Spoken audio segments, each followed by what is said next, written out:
I'm here to share that immigrants are tired of being used as pawns in a political game.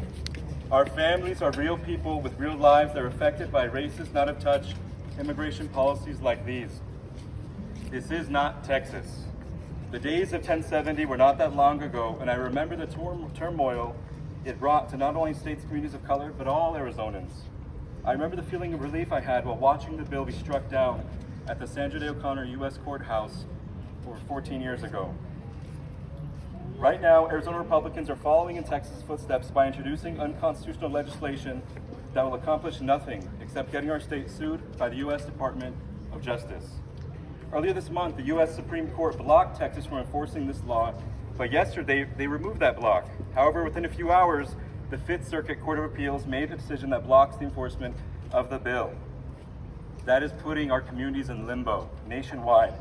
The status of the constitutionality of this legislation is confusing and going through multiple forms of litigation.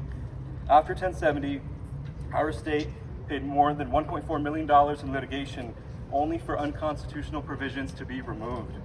During a time when we are facing a budget deficit, do we really want to spend another $1 million fighting in courts about a bill that we know is unconstitutional? It is irresponsible to repeat the same mistakes of the past. These bills are nothing but homegrown bigotry in the place of policy.